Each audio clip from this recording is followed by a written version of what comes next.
Toya Eze Toya Toya Nabudike Toya.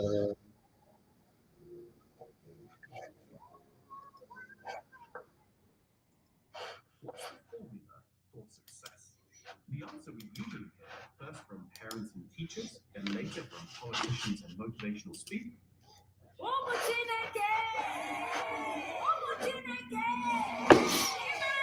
Well,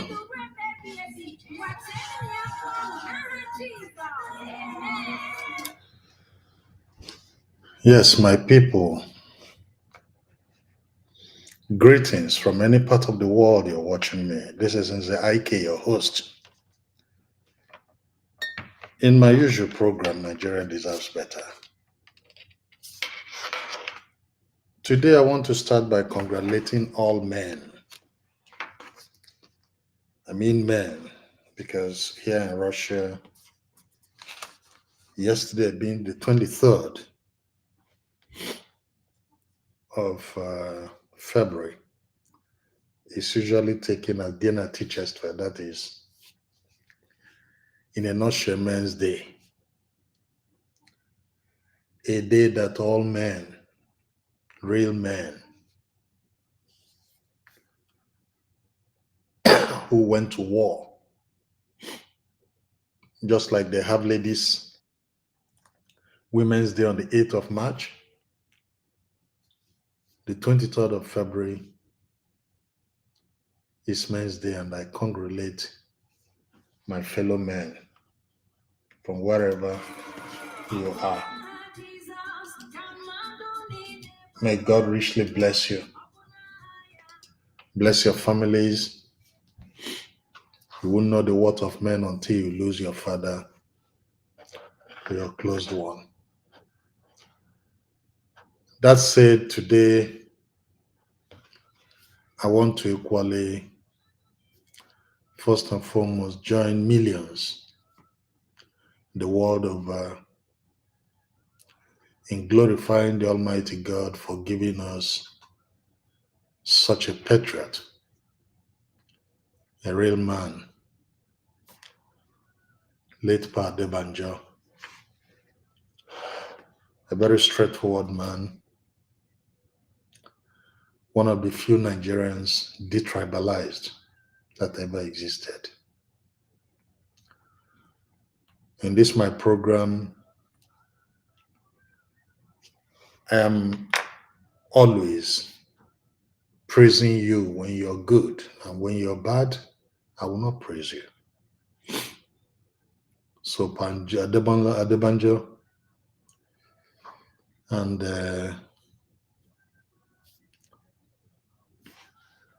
especially to your families, your loved one, you're a great loss to us, but who are we to challenge God? God knows the best. You have played your role and you have left a legacy. And that legacy, will live with it. We'll continue to say the truth, even when it hurts. Because there is a saying that says, evil prevail when good men sit and do nothing. It's like you knew the time was coming, and you sort of prophesied your living. So I want to draw the attention of my viewers now to listening to one of his last videos. You know him very well, you know what he has done. Yeah, repeat yourself. Controversial man. Yes. What did you say? That one day they will announce. Daddy, I miss you now. You just said this. Repeat it.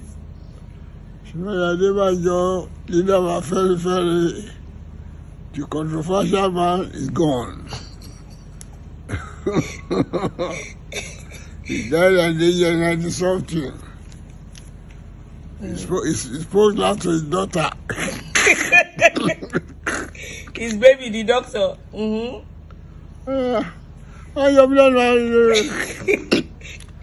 that is a question. The controversial man is dead. He always spoke truth to power. Abi? Well, you need them, master. You go on my with the full introduction. Okay. You say again? Rest in peace, Daddy. You will be missed. You'll be really missed. Rest in peace. So, yes, he will be really missed. He will really missed. But one thing is that he left a legacy that a lot of us cannot fill his shoes. So my topic today is centered on the activities of June 12. But before I come to that, I want us to go back to the coup of January 15, 1966.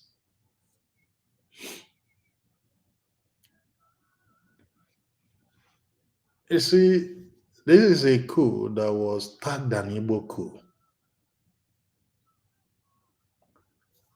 And today, the truth is coming to light. Lies that have been peddled over the decades against Ndi Igbo for doing nothing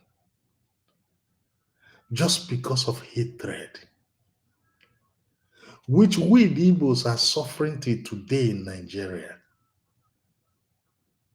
The truth is gradually coming out. By who? The perpetrators of those lies. It has taken Babangida 59 years after, just let me say, 56 or 59 years after the gruesome murder of over 3 million Ndi Igbo, after marginalization of Ndi Igbo, till today, for him to come out and say it was not an Igbo coup.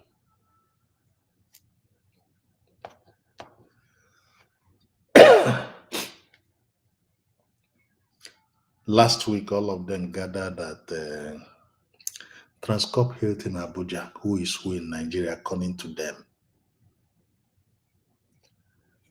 They were there saying all sorts of things.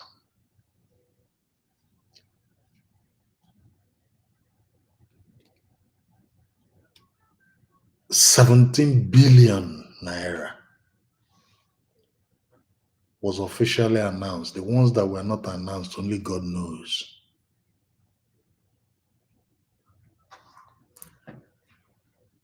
Given to a man who, out of cowardice, refused to stand for the truth. The truth. Refused to come out and say Chief MKO Abiola won the election. It took him 32 years after that has happened to come out and say.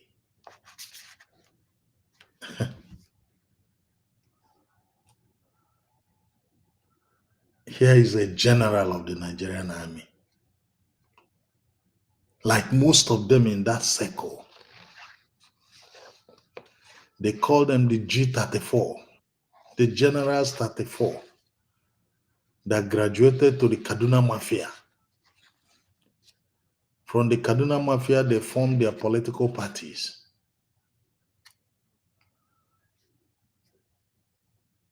And what is the result today? A total mess. If a general of that caliber will be afraid to die, Yet, the real hero, the greatest of them all, of democracy today in Nigeria, is no other person than late Professor Humphrey Nwosu.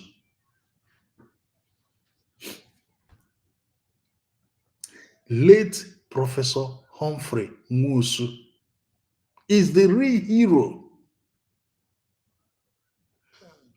of the June 12, 1993 election. Here was a civilian who conducted the only free and fair election in Nigeria. Only in Nigerian history. Notwithstanding that the military were in power, he knew the implications. He came out and announced the results. And this guy won the election, MKO Abiola. Today, Abiola has been given posthumous award as the president-elect. In fact, conferred on him as honor as the president of Nigeria. Just last year, Humphrey Nwosu died in US. Nobody's even mentioning him in anywhere. In fact, by the 1st of March, next week, they will start his burial rites. He will be put to rest in his hometown in Ajali. Nobody talks about him. Nobody remembers him. Why? Because he's an Igbo man. Look at it.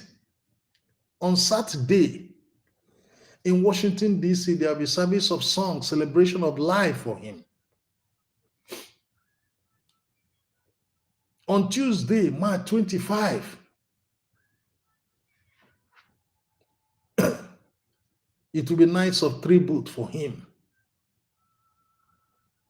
On Wednesday, 26th, in Anambra State, service of songs by the Knights of St. Paul. On Friday, 28th, in Anambra State, he will be lying in state.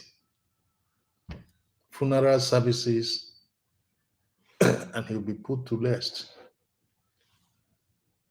Nobody, no award is given to a man who, as INEC chairman, conducted a free and fair election.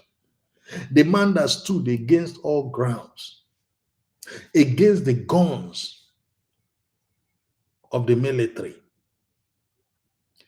against their armored tanks, knowing fully well the implications, knowing the wolves in human skin, knowing the wolves that are ready to devour him. He stood straight and declared MKO Abiola the winner.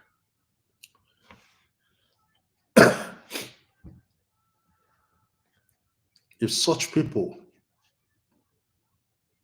are not given truly what belongs to them, who are we to talk? I always say it, that leaders plan for tomorrow and the next generation. But politicians plan for elections. And that's why whatever mess they're doing in Nigeria today is as a result of the fact that we don't have leaders. We have criminal politicians. If Nigeria is a normal place, after what happened in 2023 elections, we would have started electoral reforms. Yes. Thorough electoral reforms. We cannot continue to condone these people whenever they leave office, maybe decades or when they're nearing their graves, they will come out to say, okay, I want to say the truth. Just look at what happened at Transcorp.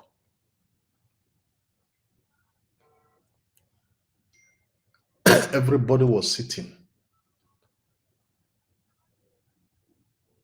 Somebody who destroyed the country. Yes, he did a lot. I like IBB as a person. I'm the only person I like, the only way I like him was in 1985, 27th of August, when he removed Buhari.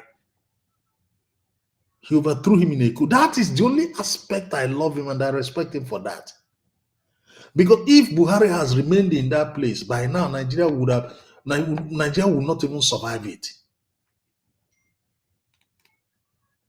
By now, half of Nigerians would have been dead if that animal was there.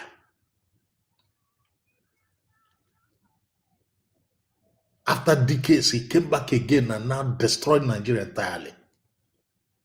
I don't blame anybody who says that man is not even a Nigerian, because he doesn't even behave like one. Even when he was in power, all the thing he was doing was for Niger Republic. He was sending everything to Niger Republic. Chad. Building roads to Niger Republic, railway, sending everything from his place there. Southeast has no single rail line. Yet, the whole of Yoruba states have rail line. The whole of the north, from Abuja going now, having rail line. Where's the one linking Southeast? Going towards Makurdi, towards Plateau State? None. We are no human beings. Yet the Minister of Transport, as under Buhari, was Amechi. He's now coming back to talk nonsense. As Minister of Transport, what did you do to your people? You forgot you're from Port Harcourt. You forgot you're an Igbo man and Ikwere man. You forgot that one day you give account. You did not build a single road, a single railway to cross, at least from Port Harcourt going towards Enugu. Makurdi going down to Jos, from Jos to Maiduguri, even to Kaurana Moda, as it used to be when the colonial masters were there. 8 good years, you never. Instead, you were building from what's the name of this Buhari's state down to is it Mafadi or whatever you call it in Niger Republic. You see, when I look at you people, I laugh. It's affecting all of you. Look at a man, notwithstanding the odds is too firm, and the whole general came out and was telling us that he was afraid of his life. Yes, this life you're living now is a life. You're living with pain. Have you asked yourself how many people were murdered after June 12th? For you simply not standing up to say no.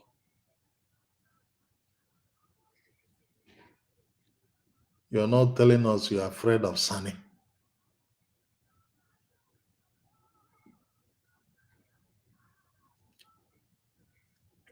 Sani, you know more than everybody that is a brain murderer, including you. You wait after Sani had died, Sani Abacha has died, only to come and start cook up story to tell us. And now let me come back to General Gawan. You and your people massacred Biafrans, massacred Igbo in large quantity. A lot of Igbo died. 3-point-something million died. for 3 years. You don't talk about the ones that were permanently deformed for Kwashiorkor. There is no single Igbo home that didn't lose somebody special. What was our sin? You people pounced on us and massacred us. Up to today, you have not opened your mouth to apologize. You're almost 90. And your conscience still tells you not to apologize. Was it not about 2 days, a year ago, I saw that you were about to talk somewhere on NTA. They almost tried to close your mouth. A man that is supposed to be an elder statesman, you are still keeping quiet. You don't want to say anything. Haba. I don't understand you now. I don't understand you people at all. Anyway, that's a discussion for another day.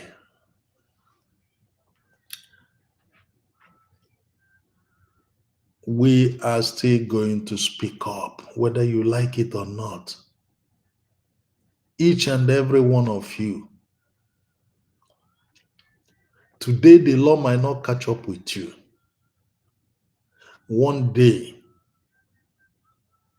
a leader will come up in Nigeria that will prosecute all of you, your descendants, for the atrocities you have committed, the harm you have committed, the lies, the deceits.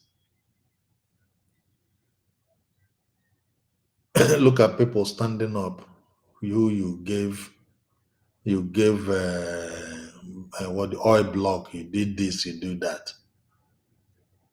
You're sitting there as a godfather. And in your own mind, you're not even satisfied. The godfather self that are calling you, that one. It beats my imagination so much when I even saw Abeze coming out there to talk rubbish. Abba. After you come out, you say you'll be Ozoi Bondo. Kai. You're giving 500 million. It's not all about money. It's the legacy you're leaving behind, my brother. It's not about money. Favoritism. This person gave you, this person gave. Nushto, so what? Then you open your mouth and say, don't mind them. Don't mind them. Just because your pocket is full. And I pity every young man and woman in Igbo land who is following these people and their lies. Who is listening to all this trash they are talking. Who is buying this bullshit that they're selling out. I pity all of you. You go to social media, when you say some people will foolishly come out to start showing their muzzle. We are this, we are that, we are better, we are... What the hell? What the hell? Yeah? What the hell are you guys even doing? Our people are dying daily. What has Ndi Igbo done to you people? When anything has to do with Ndi Igbo, you guys will swear.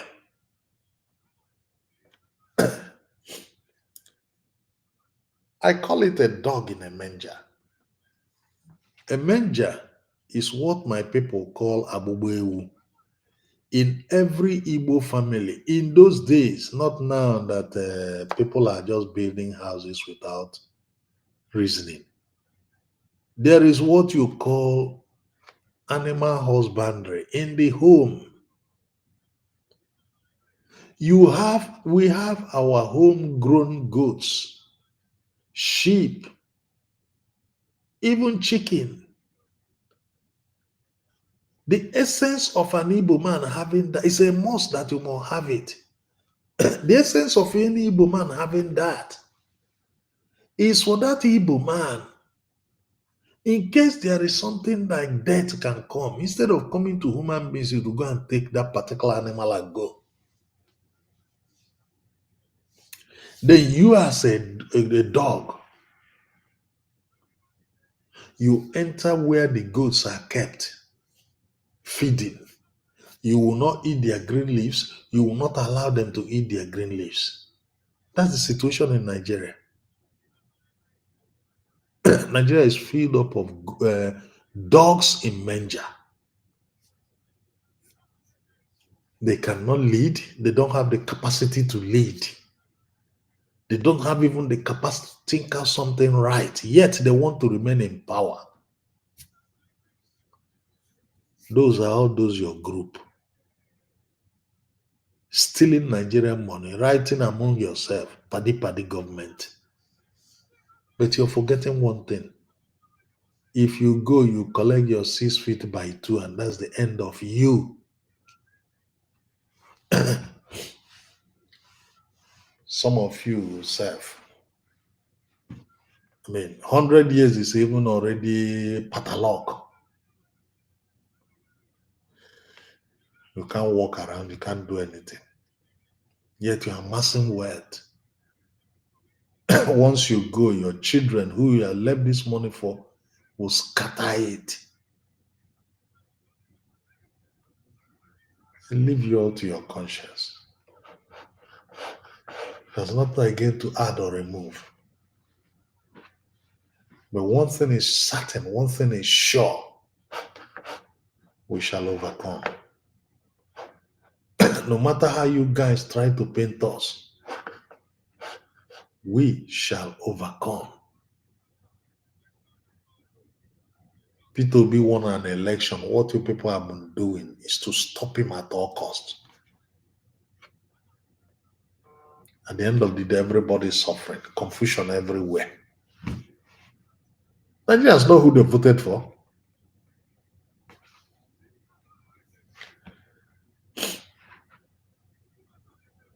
Anyway, today specifically is to remind you about Humphrey Nwosu.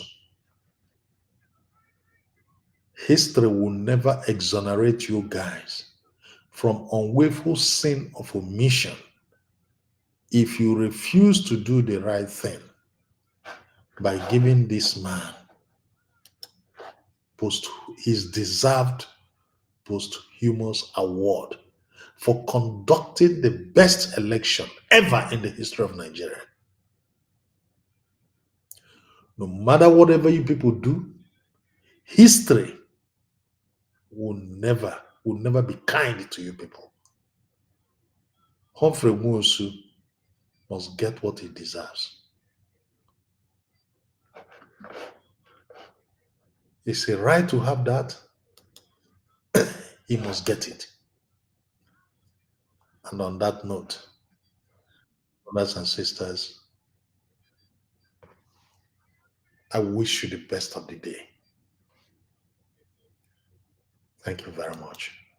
We have tried to live a Nigeria designed by Great Britain and handed to us. We have found it difficult to live in that Nigeria. We have fought a civil war, killed so many people, and still we have the same problems reoccurring. Perhaps the time has